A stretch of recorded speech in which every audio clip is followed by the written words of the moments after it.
Welcome to our channel. On this episode, we focused on the digital asset known as XRP. We gather videos and information from the web, and if you stick around, we are going to share it with you. So stay tuned for news and updates.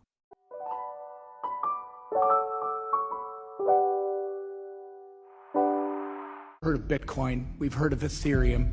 You familiar with XRP and the efforts of Ripple? I didn't have any idea that Ripple was going to become the kind of thing that it has become here. They understand that this is a once-in-a-generation opportunity. Ripple and XRP are going to be the global standard. A single global payment network that connects literally everyone. It's here this year. It's here. It is here already. Yeah, I see. And if you're only thinking about it now, you're behind the eight ball. The train has left the station. I keep saying that, and it's absolutely true, especially when it comes to this topic. So what people need to realize about intergenerational wealth is it's already happening, right? So we're talking about so the boomers, which is my generation. You know, we have the most discretionary income. But this next generation, basically, you know, the millennials, although it's pretty much anyone born in the mid-90s and later, are going to inherit this opportunity to really think about investments in a totally different way. So when you think about those generations, so technically, you know, the millennials or anyone born between 1980 and 1996. But again, look, my son's 26, my daughter's 21. I call them the Robin Hood investor, right? But in reality, you know, these are kids who grew up with the internet, right? So anyone who's grown up with the internet, they see the world as very flat. It's no longer what they're taught at home, what they're taught in the classroom. It's what they see. It's what they've learned, the good, the bad, the ugly of the internet. They're very tech savvy, they're very confident, but they don't have the experience that perhaps a lot of wealth managers, financial analysts, managers, etc. need to really understand how to think about their investments. So for me, you know, it was very important that I get into their heads. My daughter's 21, my son is 26. When I left the Obama administration in 2016, after serving both terms, I studied these kids, I call them kids, for 2 years at Harvard. And I really wanted to understand kind of the social, political, economic way that they think and how they behave. And for them, you know, it's kind of this one and done world, right? It's set it and forget it. Right. Technology means everything to them. They're very, very confident, they're very progressive, and they're very savvy. But again, they lack a lot of the world experience that my generation still has.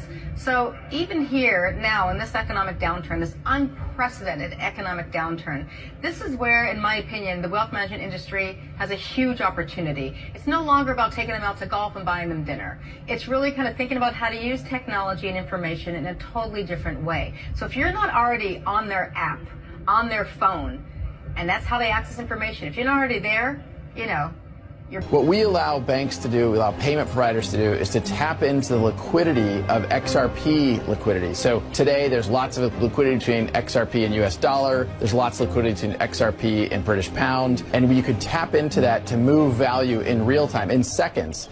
XRP is meant to be a digital way to move value, to move digital money, if you will. And it's really focused on that. So there are other cryptocurrencies, Ether is an example of something that can do all kinds of stuff, including move value. Some people in the industry look at that and say, well, why is Ether so slow to close the transaction? Well, maybe because it's trying to do too much, or just trying to do so much, or it can do so much. XRP is purely focused on value. It can do, you know, Visa-like 1,500 transactions per second. We don't have digital value right now. You know, when you send someone a Venmo payment, they don't actually get the money for like 3 to 5 days. They might credit an account, but there's risk being taken by the company there, and that's why the fees are so high.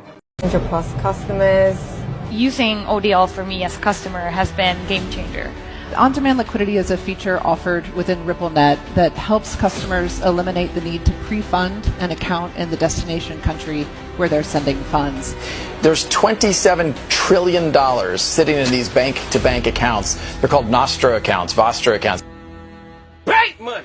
We're near an inflection point. This may be your last hurrah here to try to get it in on precious metals and cryptocurrencies. The real crisis is a dollar crisis. All the money the Fed is printing isn't going to have value. It's not going to buy anything. Prices are going to skyrocket. And RippleNet has already adopted the ISO 20022 specification.